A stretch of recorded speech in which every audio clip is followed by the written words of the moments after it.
Siniloop Studiosta tässä moi. Mä kerron tällä videolla, mitä tarkoittaa lankadominanssi kirjoneuletyössä ja miten sitä toteutetaan.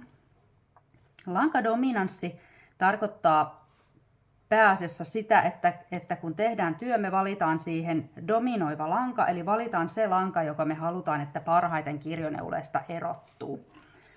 Sitä voi tehdä useammalla värillä, mutta tässä mulla on mallityö, missä on 2 väriä, ja mikä nyt aika yleinen onkin, että kirjoneuleessa kerrallaan yhdellä rivillä neulotaan 2 eri värillä.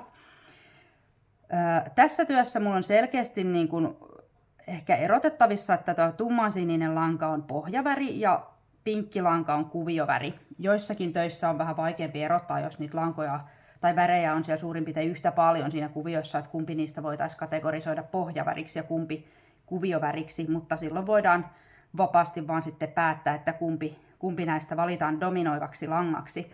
Mutta tämän tyyppisessä neuletyössä, missä selkeästi toinen väri muodostaa sitä kuviota, eli tässä tämä pinkki, niin mä valitsisin tämän pinkin dominoivaksi väriksi. Eli se tarkoittaa sitä, että mä haluan silloin, että tämä pinkkilanka nousee sieltä työstä eniten esille ja erottuu sieltä. Mä oon nyt tässä työssä neulonut 3 tämmöistä pientä pätkää tätä samaa kuviota. Täällä ensimmäisessä pätkässä tämän vaakaraidan alla mä olen valinnut työhön pinkin värin dominoivaksi väriksi. Ja näette, että täällä erottuu nämä pinkit raidat tosi selkeästi ja hyvin. Samoin tämä zigzag-kuvio tulee täältä kauniisti esiin ja nuo yksittäiset silmukat myöskin. Ne nousee sieltä niin kuin päällimmäiseksi. Sitten seuraavassa pätkässä mulla on täsmälleen sama kuvio, mutta mä oon vaihtanut lankojen neulontajärjestystä niin, että mä oon käyttänyt tummansinistä dominoivana värinä. Ja silloin tämä tummansininen nousee sieltä niin kuin etummaiseksi näkyviin ja huomaatte, että nämä pinkit raidat, ne jää vähän tänne niin kuin piiloon. Ne jää tonne taustalle, ne on kapeampia ja pienempiä. Ja tämä zigzag-raita on hyvin havainnollistaa tätä, että sieltä näkyy joka välistä vähän tumman sinistä. Tästä ei edes tule tämmöistä yhtenäistä kaunista siksakkia, mitä täällä tämä raita. Eli se jää vähän tonne taka-alalle ja jemmaan tuo pinkki. Sitten täällä ylimmässä raidassa mä oon ihan vaan vaihdellut sikin sokin, että en ole noudattanut mitään lankadominanssin neulontajärjestystä, vaan neulonut millä langalla mitenkin sattuu, niin silloinkin huomaatte, että tämä jälki on vähän tämmöistä epätasasta. Siellä joissain kohdissa punainen tulee paremmin tai tuo pinkki esiin ja jossain se jää vähän piiloon. Ja sitten kun me tarkastellaan tätä työtä nurjalta puolelta, niin nyt kun ollaan lankadominanssia seurattu ja noudatettu näissä 2 ensimmäisessä raidassa, niin täällä on hyvin säännöllinen siisti tämä nurjapuoli, eli nämä langat kulkee täällä tämmöisissä vaakariveissä. Sitten tämä osio, missä mä oon neulonut sikin sokin vähän miten sattuu, niin täällä sitten nuo langatkin vähän risteää. Näin. Ei näytä niin siistiltä. Sitten katsotaan, miten se neuleessa toteutetaan tämä lankadominanssi.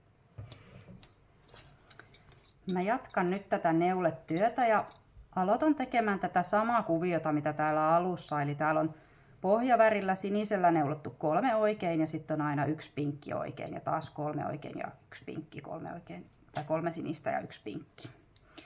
Ja mä valitsen nyt niin kuin täällä ensimmäisessä raidassa niin dominoivaksi väriksi tämän pinkin. Mä haluan, että se näkyy parhaiten siinä työssä ja erottuu siitä pohjaväristä. Eli asetan langat nyt sitten neuloessa sormille siten, että mä otan tämän dominoivan langan kuviovärin tänne niin kuin lähemmäksi omaa kämmentä etusormen yli. Ja sitten mä otan tämän tämän pohjavärin niin, että se kulkee sekä etu- että keskisormen ylitse. Ja se on täällä lähempänä sormen kärkeä. Ja aloitetaan nyt tämä kuvio vaikka niin, että neulotaan ensiksi pohjavärillä yksi silmukka. Ja nyt kun mulla on tämä pohjaväri täällä, niin sen mä neulon aina tästä pinkin värin ylitse, yläpuolelta. Ja sitten otan tuolla dominoivalla värillä silmukan, niin sen mä otan tästä suoraan sormelta ihan tuon pohjavärin edestä. Sitten mä neulon 3 silmukkaa pohjavärillä seuraavaksi, niin mä haen sen langan tuolta dominoivan värin yläpuolelta. Ja sitten kun on kuviovärin aika eli dominoivan värin aika, niin sen mä nappaan tästä edestä niin, että se ei niin kuin risteä tuota pohjaväriä. Ja jatkan näin nyt sitten koko kerroksen huolehtien siitä, että nämä langat pysyy koko ajan samassa järjestyksessä tässä mun sormella. Ja mä poimin ne koko ajan neuloessani sieltä samassa järjestyksessä siten, että mä otan tämän pohjavärin täältä dominoivan värin ylitse. Tämä dominoiva kuvioväri on ikään kuin tässä alapuolella tavallaan ja pohjaväri tulee aina tuolta yläkautta työhön. Ja nyt kun mä pidän niitä sormilla näin, että toinen kulkee etusormen yli ja toinen sekä etu- että keskisormen yli, niin mun on hiukan helpompi pitää ne erillään toisistaan. Tässä on tietysti eri tapoja, miten kukakin niitä lankoja haluaa pitää. Ne voi myöskin pitää vaikka näin, että kietoo ne eri sormille. Tärkeintä siinä on vain, että se neulontajärjestys pysyy koko ajan samana.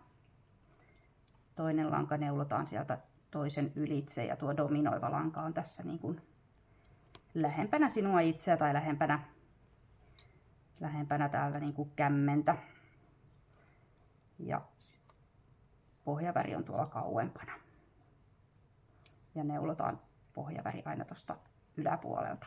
Tämä tekee käytännössä sen, että tämä kuvioväri, dominoiva väri kulkee hieman lyhyemmän matkan täällä työn takana, niin se aiheuttaa sen, että se tulee paremmin näkyviin tässä.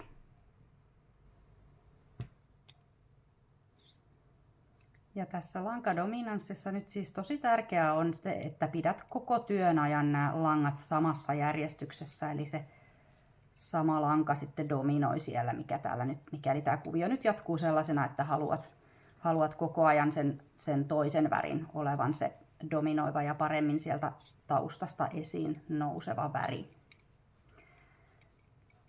Tämän lankadominanssin etuja, kun tätä noudattaa, niin työssä on toki se, että siitä kirjoneulepinnasta tulee tosi siisti, se kuvio on tasainen ja kaunis. Mutta yksi etu on myös siinä, että kun nämä langat pysyy koko ajan samassa järjestyksessä, niin meillä ei tule mitään semmoista lankasotkua, joka niin kuin silloin tulee, kun ihan summan mutikassa vaihdetaan noiden lankojen järjestystä, niin aika usein käy niin, että nuo kerät on jossain vaiheessa niin keskenään ristissä, että joutuu selvittelemään noita lankoja aina välillä.